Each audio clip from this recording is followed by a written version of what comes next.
배제되어 있는 에너지 여러 가지가 있는데 먼저 케미컬 에너지에서 화학적 에너지. 당연히 화학적 에너지는 물속에 녹아있는 무기물들을 기반으로 해서 우리가 에너지로 사용할 수 있다는 거고. 대부분 이제 그 메테인, 메탄으로서 우리가 에너지를 회수할 수 있다. 라는 얘기했고, 그다음에 뭐 당연히 COD랑 그 케미컬 에너지와의 상관관계, COD가 높을수록 즉 화학적 산소 요구량, 물 속에 녹아 있는 유기물 양이 많을수록 화학적 에너지가 더 증가한다, 프로포셔널한 관계가 있다라는 얘기였어요. 예전에는 이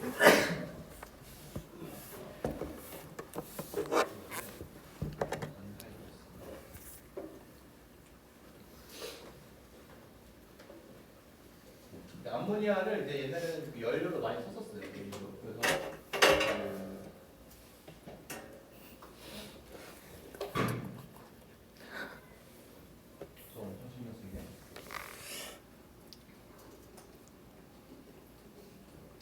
근데 요즘은 이제 그 얼터너티브 대체 에너지 원으로서 요즘은 이제 아주 많은 연구가 활용되고 있고, 이 아모니아는 질소 관련된 물질들은 이제 엄청 많이 생성이 되기 때문에 이걸 차세대 에너지 원으로서 쓸 수 있는 그런 연구가 많이 진행되고 있다.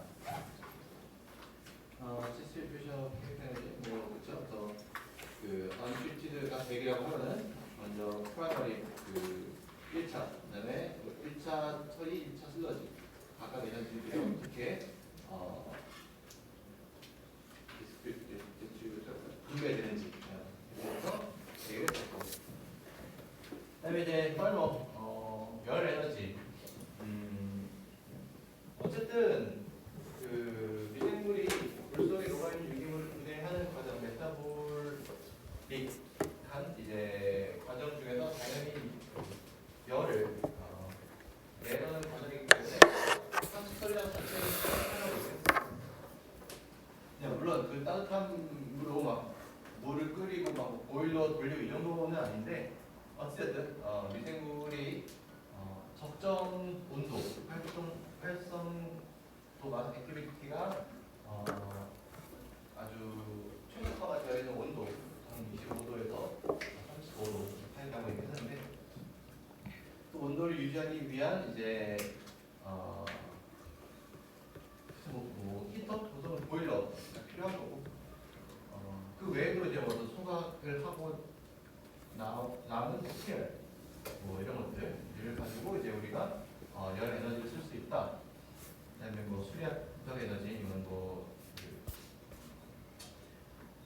거의 모든 하수처리장 또는 폐수처리장은 자연 유연식으로 물이 흘러가기 때문에 애초에 설계하는 그 단계에서 물이 한번 들어오는 순간 그냥 알아서 처리되고 알아서 나가는 그런 플로우를 가지고 있기 때문에 어떤 수두차, 그러니까 처음 들어올 유입 수가 뭐 10m였다면 유출수가 뭐 3m씩 낮아지고 있어서 점점 내려가가지고 물이 알아서 흘러가는, 그래서 알아서 유량과 또는 뭐 요속을 우리가 컨트롤할 수 있는. 애초에 그 하수 또는 폐수 처리장을 설계할 때 그 그런 인자이기 때문에 그렇죠. 그럼 우리가 뭐 어떻게 컨트롤할 수 있는 부분은 아니고. 그다음에 뭐 베이스 서버 밸런스, 뭐 열 밸런스인데 이건 꼭 열 서버 밸런스뿐만 아니라 어쨌든 우리 공학을 전공하는 우리들은 매스 밸런스를 꼭 반드시 알고 있어야 된다라는 거.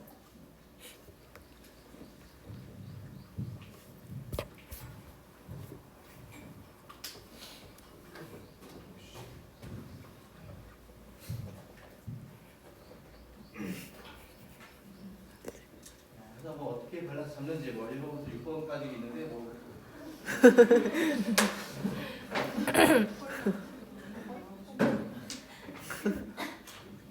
야, 내가 3년만 젊어서 잡았는데 내가 이제 지금 못하겠다. 나갔어.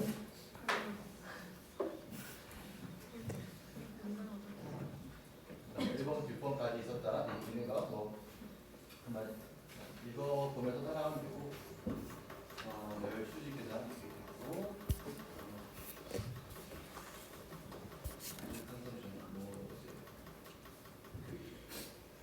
파스컬이 작동은 패스토리라기보다는 그 에너지가 많이 발생되기 때문에 우리가 이걸 적절하게 매니지먼트를 해야 된다. 그래서 뭐 어디에 뭐가 들어가고 어느 에너지가 얼마나 필요하고 뉴트리언트 리무버는 뭐 얼마만큼의 에너지가 더 들어간다라는 것들을 간단하게 설명을 했었고,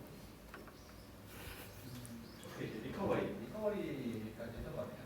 해야 될 차례인 것 같아요. 이 리커버리라는 단어가 이제 그 옛날부터 많이 강조했던 거예요. 리유즈, 재이용하고 리사이클하고 리커버리. 리커버리, 리유즈, 리사이클, 재이용, 재활용. 그다음에 리커버리까지 해서 회수. 폐기물을 처리하는 입장에서는 요 3R이라고 합니다. 리유즈, 리사이클, 리커버리. 이게 되게 중요하게 강조가 되었었고, 예전부터. 폐기물 처리하는 입장에서는 이제 어떤 자원을 재이용, 재활용, 그다음에 회수.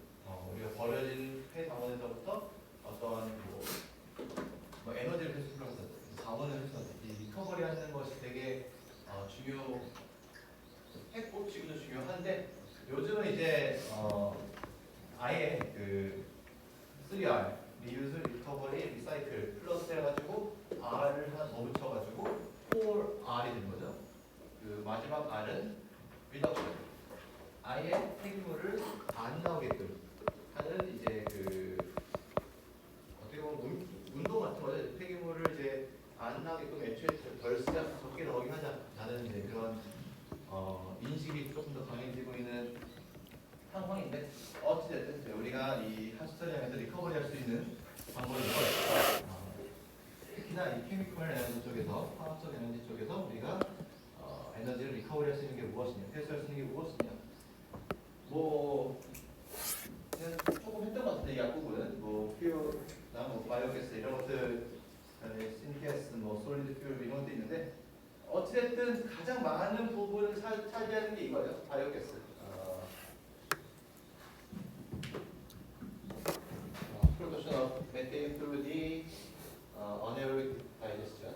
현기 소화를 통해서 발생하는 메탄이 가장 우리가 친환경적이고, 그다음에 나름 경제적이고 효율적으로 얻을 수 있는 그런 방법인 거죠. 메탄을 가지고 실제로 발전을 해가지고 열도 낼 수 있고 전기도 낼 수 있으니까는 가장 우리가 제일 많이 쓰는 방법들이고, 뭐 가스 퓨얼, 뭐 메탄 가스 얘기했고, 솔리드 퓨얼, 이건 이제 슬러지 자체가 발열량을 가지고 있죠. 발열량을 가지고 있다는 얘기는 불에 잘 탄다는 얘기고, 불에 잘 타는 원소의 가장 대표적인 게 바로 카본, 탄소. 그렇기 때문에 이 유기 슬러지 또는 뭐 미생물을 버려야 할 미생물들을 이제 고용화를 시켜가지고 연료로서 사용하는 그런 연구들도 있는데, 아무튼 뭐 많이 활성화되지 않죠. 왜냐면은 잘 안 만들어질 뿐더러 만들어진다고 하더라도 발열량 자체가 막 다른 연료에 높지 않기 때문에 지금은 많이 사용하고 있지 않습니다. 그다음에 리퀴드, 뭐 액체는 이제 뭐 거의 뭐 나트륨은 거의 뭐 잘 안 쓴다는 거. 신기했으면 뭐 이제 믹스 가스죠. 뭐 CO2, H2, CO2, 뭐 CH4까지, 메테인까지 이렇게 섞여 있는 거고. 솔리드 방금 얘기했던 고용화 슬러지를 가지고 탄화시켜가지고 고용화하는 그런 그 방법도 있고, 자원 회수하는 방법. 나트륨 시원한 관계 아니다 얘기했는데, 자, 에너지 리커버리 from gaseous to engine.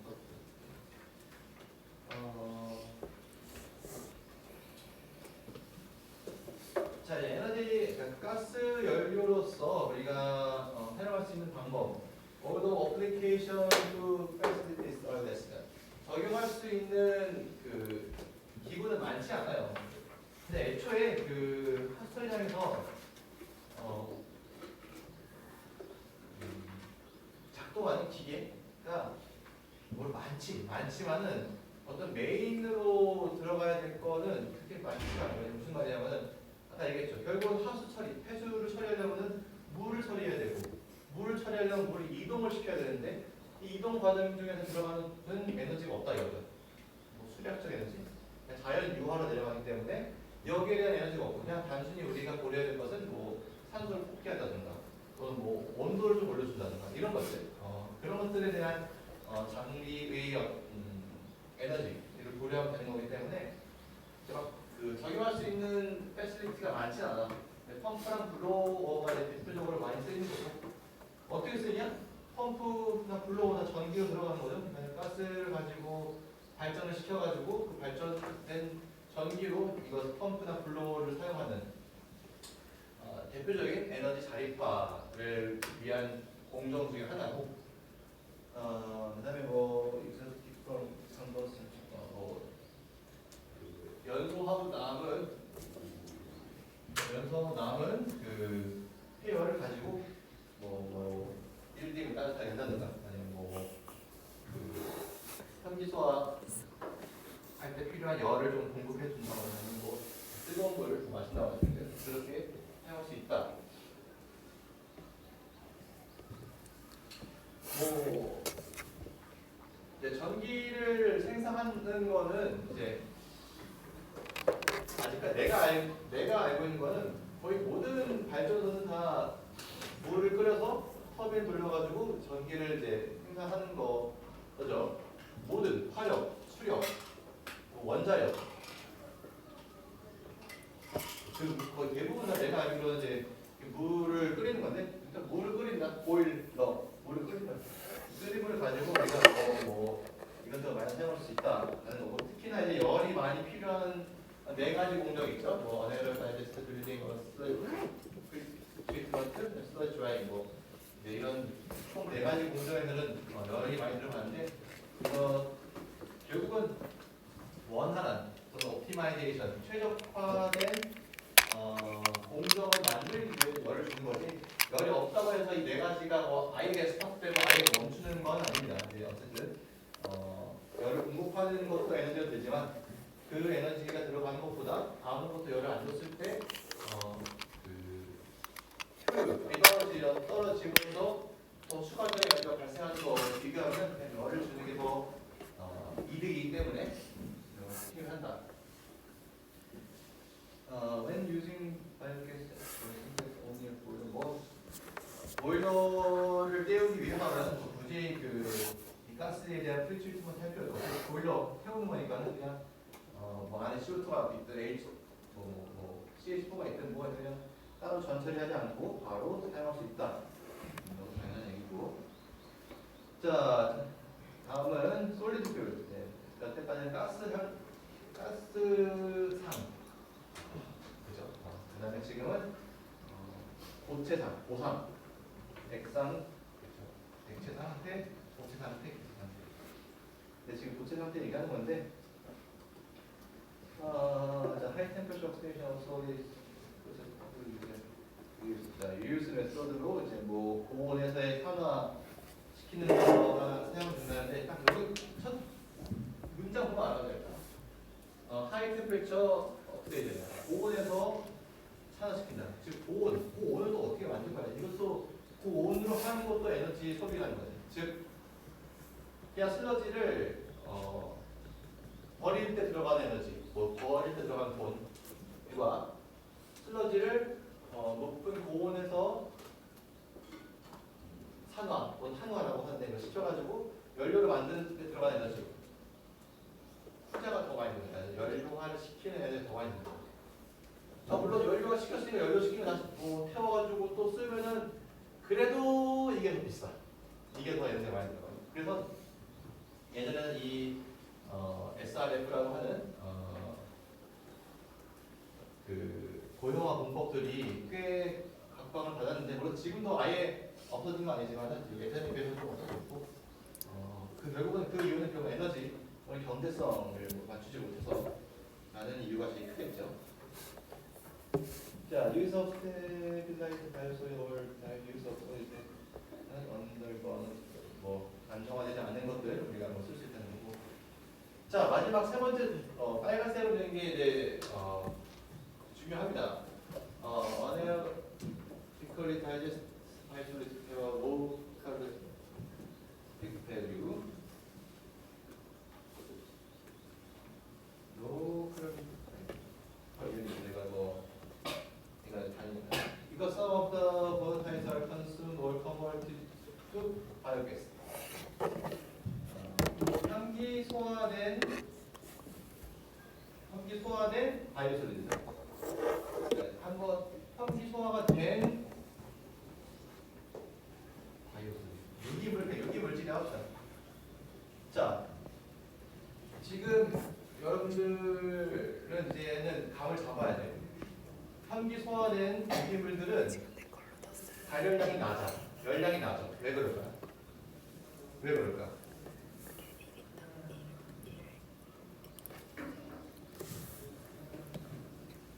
어렵지 않아요. 뭐 조금만 살펴보면 충분히 알 수 있는 내용입니다. 왜 현기 소화된 유기물은 로우 칼로리 밸류입니다.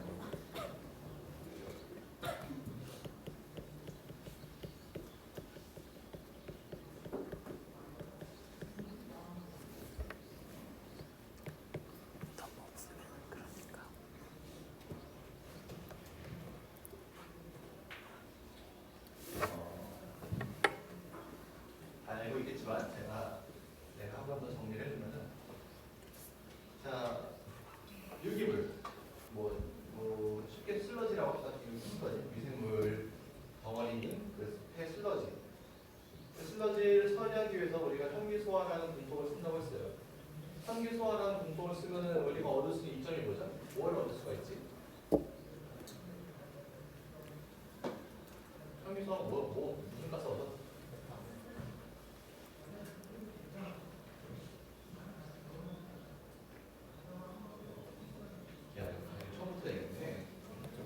현기소화해서 우리가 얻을 수 있는 에너지 뭐라고 했죠? 무슨 가스? 메탄가스를 물론 바이오가스. 메탄가스를 얻어서 우리가 그 메탄가스를 태워서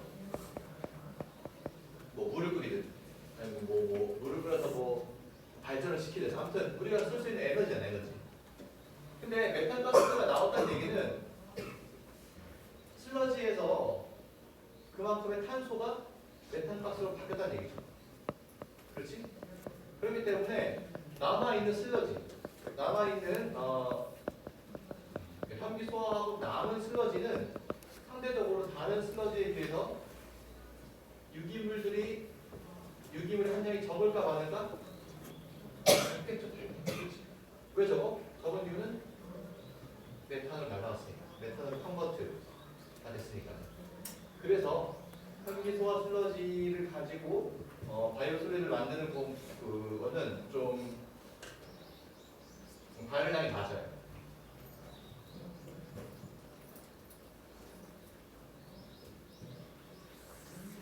지금 이걸 내가 지금 얘기한 이거 뭐냐? 옛날에는 이거 되게 획기적인 공법이라 얘기했어. 이렇게 하면 슬러지가 하수들량에서 원래 전국에 우리나라의 하수슬러지가 400만 톤이 넘게 나오는데, 그러니까 뭐 적어도 뭐 큰 데는 몇십만 톤 나오고 작은 하수슬량 뭐 몇만 톤이 기본으로 나온단 말이야.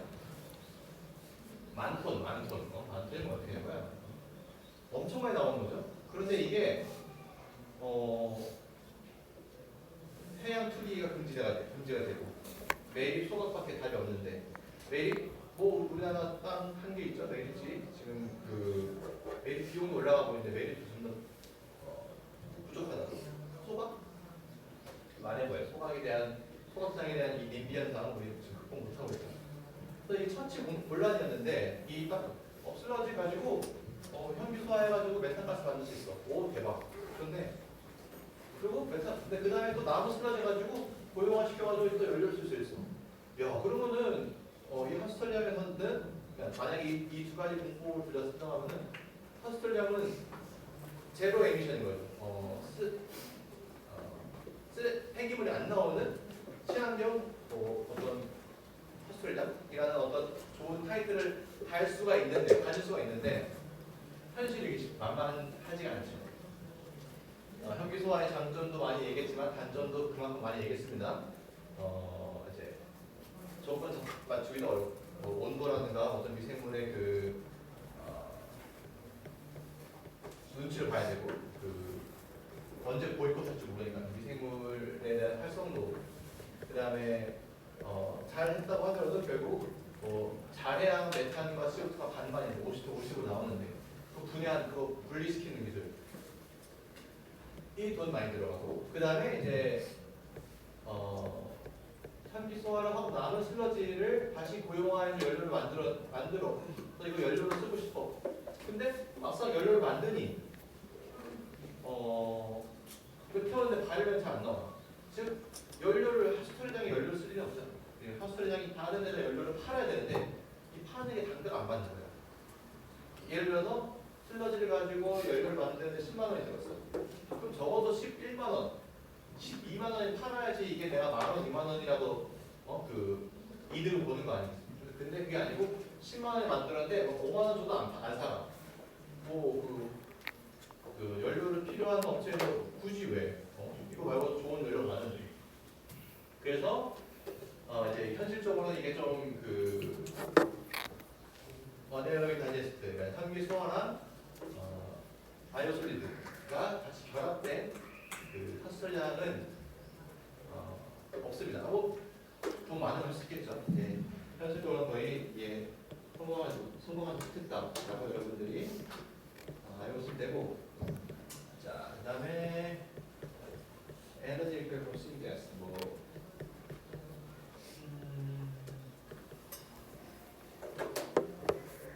어쨌든 결국 우리가 바이오 가스가 나오는 것은 아주 퓨어하게, 순수하게 메탄, 순도 99% 메탄 빡, 순도 99.9% CO2 빡이 나오는 게 아니고 섞여 나오잖아요. 섞여 나오기 때문에 이것을 어떻게 우리가 잘 활용할 것이냐에 대한 얘기를 하는 건데,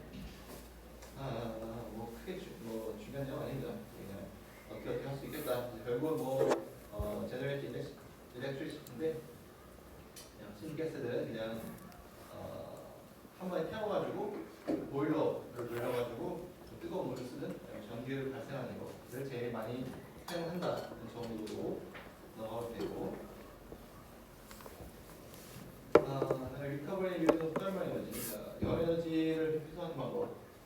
결국은 이제 컨버션 연소 과정에서 연소를 하고 남은 열을 쓰는 게 제일 이제 컨벤셔널한 루틴한 방법인 거고, 낮은 단계의 낮은 등급의 페어는 당연히 나이어트 제너레이트 하이 템퍼레처 워터 스팀. 우리가 아까 얘기했던 미생물이 유기물 분해하면서 내뿜는 그런 열 갖고는 우리가 커피 끓이는 물이라든가 또는 수증기를 발생할 수 있는 만큼의 고열이 아니기 때문에 잘 쓸 수 없다. 그다음에 열이 필요한 부분은 아까 네 군데 얘기했었죠. 브레이딩이라든가 현기 소화로 슬러지 드라이하거나 바이오솔리드를 전조시키는 것들 이런 것들이 필요하다. 자, 나머지는 거의 다 사진으로서 보여주는 건데, 열 교환 장치. 그래서 어떻게 열을 교환시킬 것이냐. 결국은 이제 대부분 물로서 열을 이동시키는 거고, 이렇게 간단한 거 어려워서 워터 들어가가지고 그걸 해가지고 비탄 되고 나머지 차가운 물 들어가가지고 따뜻해지고 이렇게 온도를 올린다. 히트펌프 마찬가지로 이제 로우 템퍼레처를 하이 템퍼레처 바꿔주는 거, 아까처럼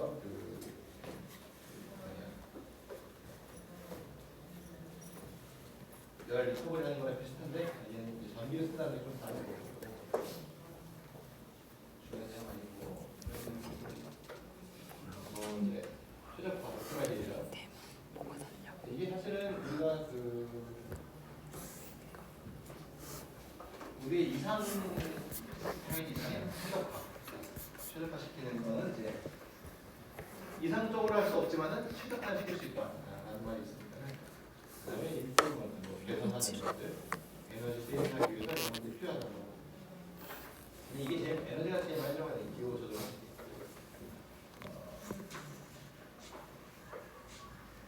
에어로빅, 포기조 또는 포기조라고 하는데 그 포기 그 조건을 맞추기 위해서 선풍기 어항에 공기 꼬글꼬글 올라오는 것처럼 그거가 제일 전력이 많이 들어간다 하는 것들 여러분들 알수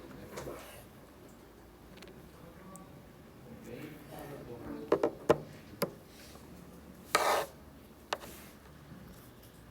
펌프 아까 우리가 펜스트리장 물을 처리하는 공정에서 제일 중요한 게 물의 흐름인데 이 물의 흐름은 자연 유화로 중력이 알아서 흘러가게끔 만들어놨다고. 근데 그럼 펌프가 왜 필요하냐? 펌프가 왜 필요합니까? 펌프가 뭐 아예 필요 없지 않지만 펌프가 필요한 가장 큰 이유는 이게 뭐 반응으로 공기 뽀뽀 올라오고 순전으로 올라오죠. 이게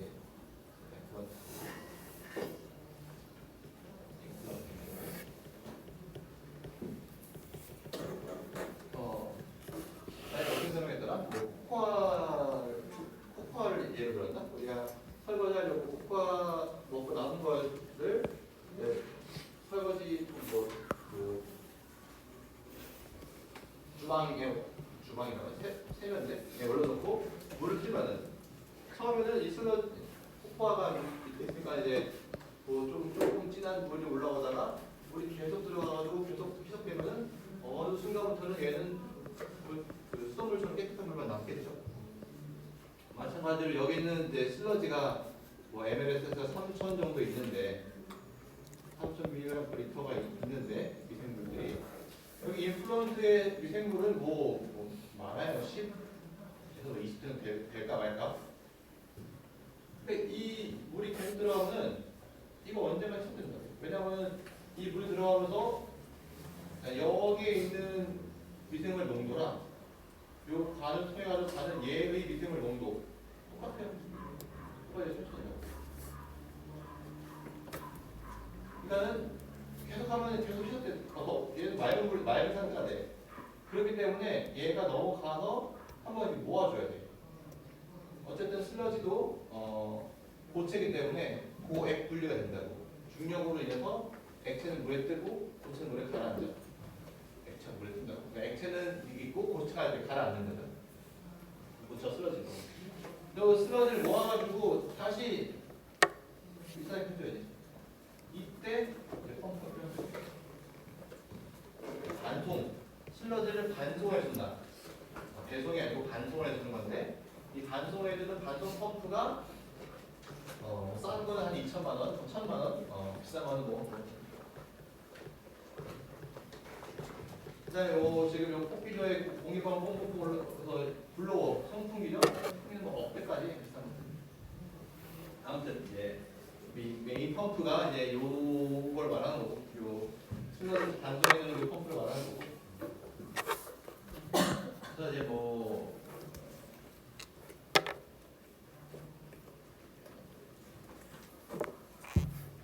내용은 중요한 내용은 아니고 리턴 펌프, 반송 펌프죠. 펌프 이게 펌프가 물을 빨아들이는 게 아니고 슬러지 약간 진흙 같은 거 되게 끈적끈적해. 이거를 반송해야 되는 것 때문에 펌프의 용량이 꽤 커요. 그냥 단순히 물을 반송시키는 게 아니고 고용물을 반송시키는 거기 때문에 펌프의 용량이 꽤 크다라는 거. 여기 나와 있네. 이 그림. 내가 지금 똑같죠? 요거랑 이거 똑같이 생겼죠? 요거 말하는 거고. 에너지 컨트롤.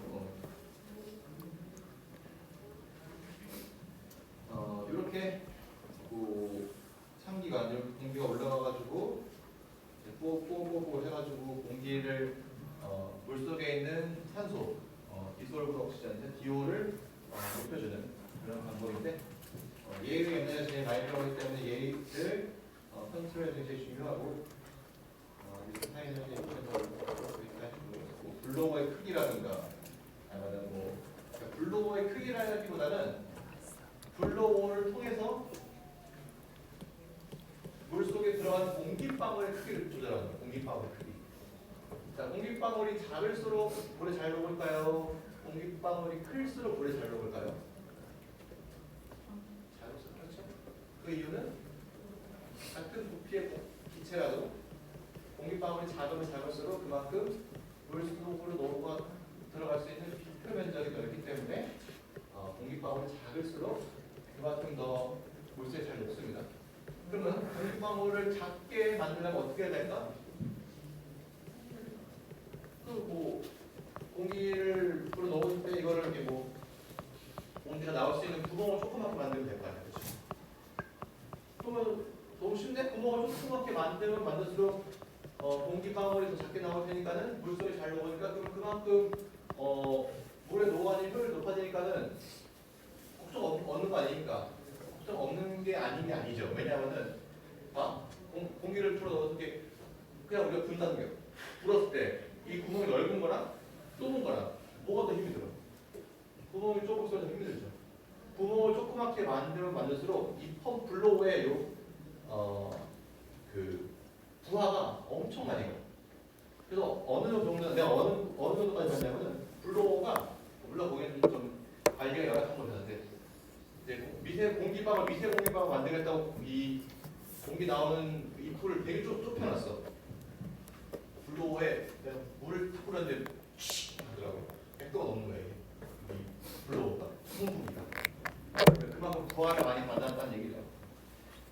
당연히 부하를 많이 받으면은 전기 에너지가 모터를 돌려가지고 공기를 내야 되는데 그게 아니고 열 에너지로서 더 많이 손실이 일어나고 있네. 전기 엄청 많아 보이는 거예요. 그러니까 이게 적정한 양, 적정한 사이즈의 공기와 적정한 사이즈의 에너지, 아까 얘기했죠? 옵티마이제이션 이 필요하다라는 거. 그런 얘기하고 있는 거고. 산소 전달량, 옥시전 트랜스퍼인데 이번 학기는 어떻게 계산하는 것들은 제가 다 제외를 하도록 하겠습니다. 제외하고 요지는 뭐냐면은 결국은 물 속에 들어가는 공기 산소의 양을 어떻게 조절할 것이냐. 이제 보통 온도와 공기 크기, 안에 물 속에 녹아 있는 어떤 유기물의 양 등등을 고려해야 된다는 거고, 그것들은 다 헨리 법칙에 기인한다. 이 정도가 여러분들이 알고 있으면은 근데 이게 아마 수질기사에 내가 작년에 했던 거는 이제 수질기사에 나와가지고 그걸 좀 풀어줬었는데 생각보다 내 수업을 그냥 학생들이 수질기사를 잘 안 보는 건지 떨어진 건지 별로 도움이 안 된다 하더라고요. 이번에 빼려고요. 혹시 궁금하면 나한테 오면 내가 친절히 설명해 주겠습니다. 친절하고 빼고 그럼 다 했네. 시간이 적절하고. 자, 이렇게 해가지고 에너지 컨시더레이션 우리가 자원화 어떤 물에서 에너지를 끌어내는 것도 중요하고 애초에 리덕션, 애초에 에너지를 덜 쓸 수 있게끔 하는 방법도 우리가 모두 다 고려를 해야 된다 라는 걸 끝으로 에너지 컨시더레이션은